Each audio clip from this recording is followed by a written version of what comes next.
Good morning, boys and girls. Today we're going to continue our poetry writing. We have about 3 more poetry lessons for this week.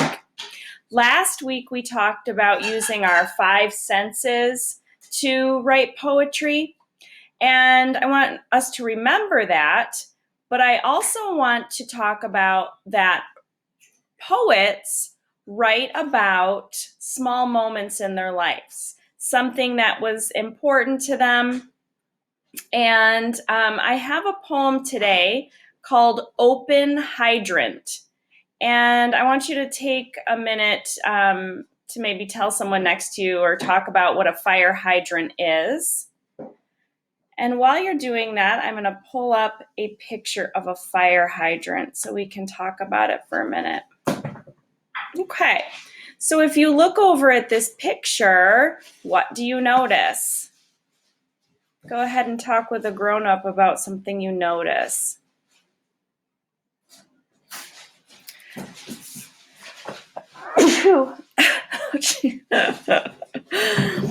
I notice that there is a huge gush of water, and I know that a fire hydrant, if there's a fire nearby, the fire department can hook their hose up so that they have water to hopefully put out that fire.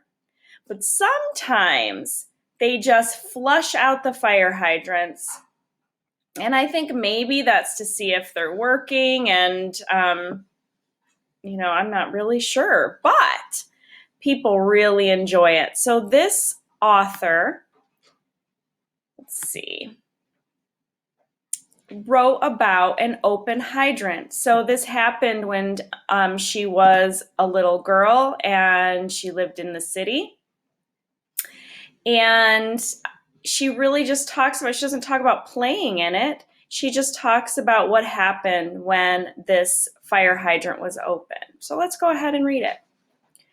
Water rushes up and gushes, cooling summer's sizzle. In a sudden whoosh, it rushes, not a little drizzle. First a hush and down it crashes, over curbs it swishes. Just a luscious waterfall for cooling city fishes. So that's a really great little poem about an open fire hydrant. And she uses a lot of describing words in there.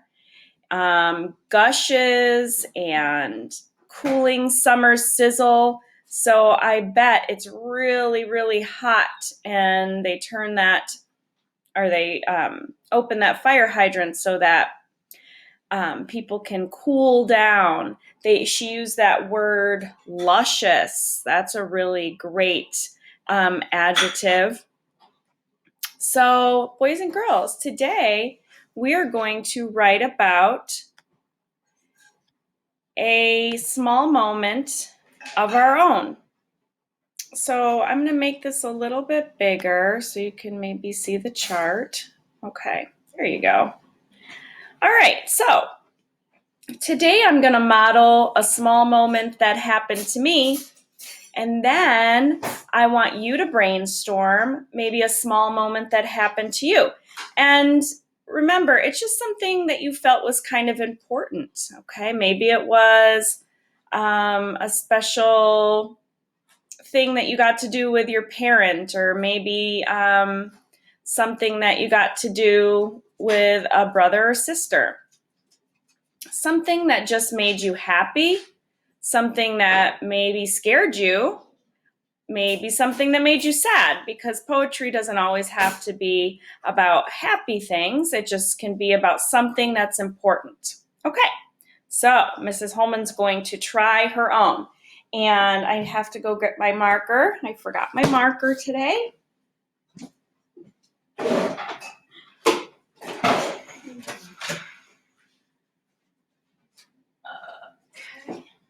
Now I'm going to have to, there we go.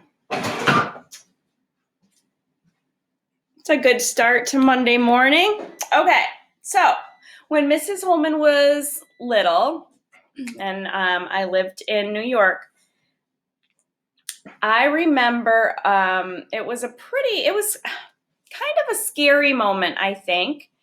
But I was about in, I think, fifth grade, and there was a little earthquake at my house. So today I'm going to write about earthquake, and that's going to be the title of my poem. So I'm going to go ahead and write that.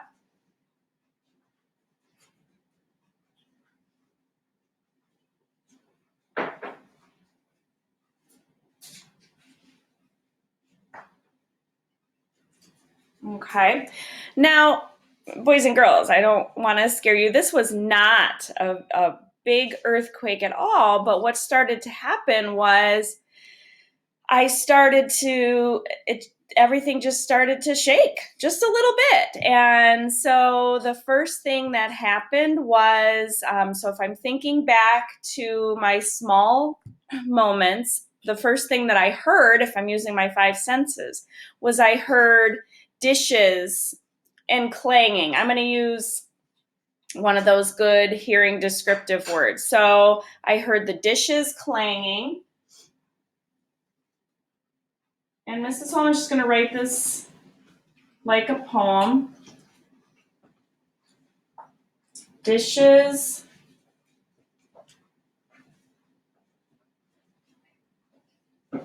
clanging. I could feel like shaking, because, if you think of an earthquake, it's just things just started shaking. So I'm going to put, I was in my house. So I'm going to say I felt the house shaking, dishes clanging, house shaking.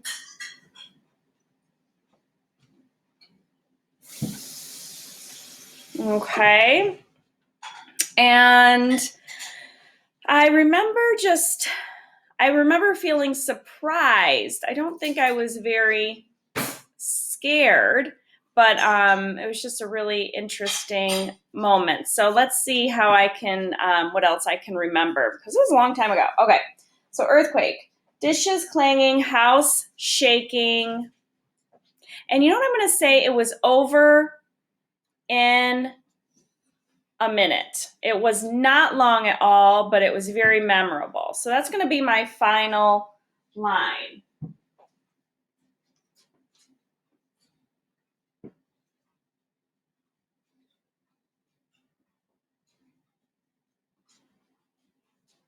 Okay. So for this poem, I have 3 sentences. I probably could go on some more, but I want to give you time to write your poetry. So, Mrs. Holman's earthquake poem. Dishes clanging, house shaking, over in a minute. Okay, so that's just a small moment that happened in Mrs. Holman's life. Now I want you to brainstorm some things that maybe happened to you. And again, they could be happy moments, sad moments, scary moments. Okay, so I would love to see some of these poems, or even if we meet on Google Meet, you could read me some of your poems this week too. So, okay. So make sure, again, you're using your 5 senses when you write about your small moment today. All right. Have a great day.